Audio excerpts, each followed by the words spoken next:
வித்தியாசம்னு கேட்குறாரு. எதுவுமே உங்களால ஒரு ஒரு குவியலா ஒரு நிறை இருக்குன்னா அதான் மாஸ். சரிங்களா? இப்போ இந்த பாட்டில் இருக்கு இல்லைங்களா, இந்த பாட்டிலை நான் எடுத்துட்டு போயிட்டு வீனஸ்ல வைக்கிறேன். வீனஸ்னா என்னங்க? வெள்ளி கிரகத்தில் வைக்கிறேன். கிராவிட்டி மாறும், அவ்வளோதான் முடிச்சுட்டாரு விஷயத்தை. அங்கே உள்ள அந்த விசைக்கு ஏற்ற மாதிரி இதோட வெயிட் மாறும். ஆனால் இந்த பாட்டில் இருக்கிற அணுக்கள் மாறுமா? அணுக்கள் எண்ணிக்கை மாறுமா? மாறவே மாறாது. நீங்க எங்க போனாலும் பிரபஞ்சத்துல இதோட அணுக்கள் அப்படியே தான் இருக்கும்.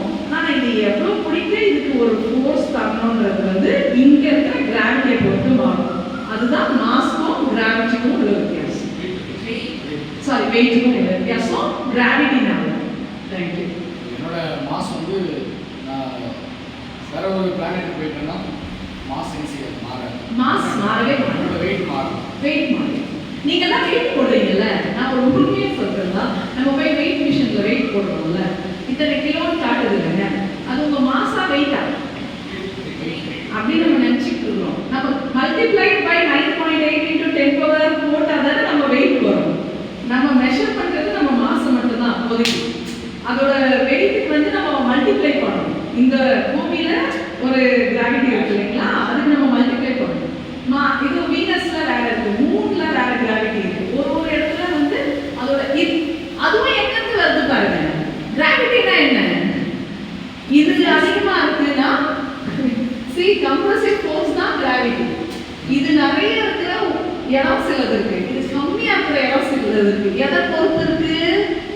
ஆறு பொறுத்து இருக்கு. அங்க தள்ளும் ஆற்றல் நிறைய இருந்துச்சுன்னா கிராவிட்டி,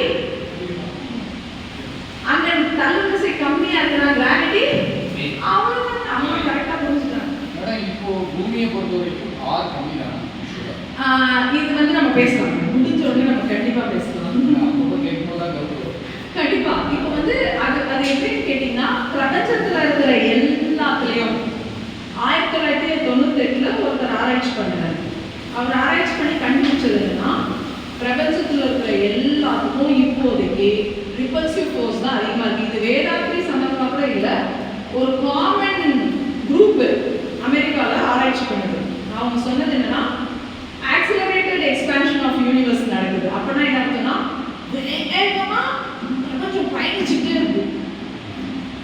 வேகமா நம்ம வந்து நினைச்சிட்டு இருக்கோம், பூமி வந்து சுத்திட்டு இருக்கு, நம்ம அவங்க சுத்தத்துல மட்டும்தான் நம்ம இருக்கோம்னு நினைச்சிட்டு இருக்கிறோம்.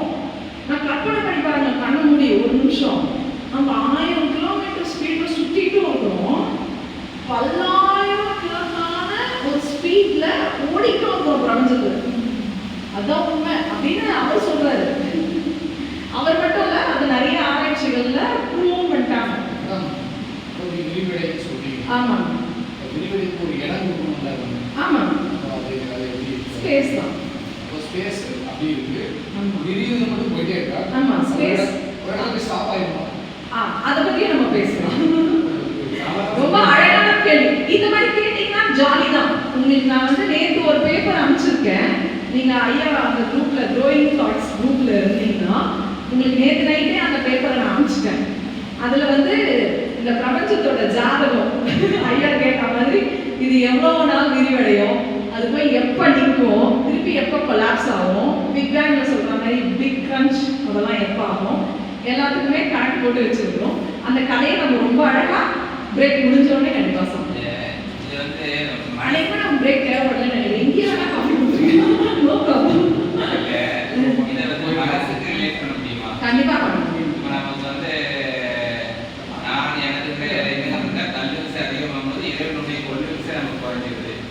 அதே இது நம்ம நான் இழந்துக்கிறத விட இறைவனுடைய ஆற்றல் வந்து இந்த கம்பல்சிவ் ஃபோர்ஸ் அதிகமாகிட்டு இறைவனா நம்ம மாறிடுறோம். பெரிய பெரிய இந்த ஒரு மெசேஜை புரிஞ்சுக்கிட்டாலே போதும். இன்னைக்கு எதுவுமே தேவை. நீங்க இறைவனிலிருந்து உங்களுக்கு ஆற்றல் வேணுமா? இப்ப இறைநிலையிலிருந்து உங்களுக்கு எக்ஸ்ட்ராவா உங்களுக்கு தேவை அப்படின்னா நம்மளோட ஈகோவை ஷட் டவுன் பண்ணி, ஏன்னா அந்த ரிப்பல்சிவ் ஃபோர்ஸ்ல தான் எல்லாமே நடக்குது. நல்லதும் அந்த காந்தத்துல தான் நடக்குது, எல்லாமே காந்தமாக தான் நமக்கு கண்டு போகுது. ஷட் டவுன் பண்ணிட்டு ஒரு நிமிஷம் நீங்க அப்படியே ஸ்டில்னஸ்ல நின்றீங்கன்னா நீங்க அந்த கம்ப்ரசிவ் ஃபோர்ஸ், அதாவது சூழ்நிலை எடுக்கிறீங்க. அதுதான் இறை ஏன்னா ரிப்பல்சிவ் வந்து உங்ககிட்ட இருந்து போகும், கம்ப்ரசிவ் ஃபோர்ஸ் வந்து வெளிக்கிட்ட இருந்து. ஸோ ஐயா சொன்ன அந்த ஒரு மெசேஜ் வந்து போதுமானது. மகிழ்ச்சி அழகையா இருக்க நாங்கள் கேட்போம், ஏங்க ஏன் நம்ம இவ்வளோ கஷ்டப்பட்டு கணக்கு போகணும்? ஆக்சுவலாக வேர்ல்ட்ஸ் ரொம்ப கஷ்டமான கணக்குங்க காஸ்மாலஜி கணக்குலாம்.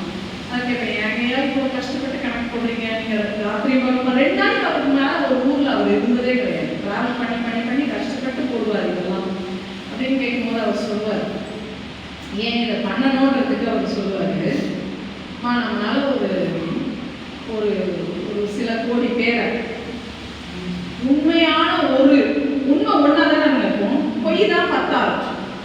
எங்கள் அம்மா அழகாக ஒரு பழமொழி சொல்லுவாங்க, பொய் புலம்பி வரும், மெய் ததும்பி வரும். பொய் வந்து ஃபாஸ்ட்டாக வரும், உண்மை வந்து கொஞ்சம் ஸ்லோவாக தான் வரும். ஆனால் அந்த உண்மை ஒன்றா தான் இருக்கும். கரெக்டுங்களாங்க? இப்போ நீங்கள் யாரோட பையன்றது உண்மை ஒன்றா தான் இருக்கும். சின்ன வயசில் சொல்லியிருப்பாங்க, உன்னை கீரைக்காரிகிட்ட இருந்து தத்து எடுத்தேன், உன்னை இவங்க கிட்ட இருந்து தத்து எடுத்து, அந்த பொய்யெல்லாம் பலவாக இருக்கும். ஆனால் உண்மை ஒன்றா தான் இருக்கும். உங்கள் அம்மா ஒருத்தராக தான் இருக்கும். அப்போ நம்ம சோர்ஸு ஒன்றா தான் இருக்கும். அந்த ஒரு உண்மையை நம்ம பல கோடி பேருக்கு நம்ம சொல்லிட்டோம்னா பொய்யெல்லாம் டைல்யூட் ஆகிடுமா? அப்போ மக்களுக்கு தெரியும், அமைதியும் மகிழ்ச்சியும் வந்து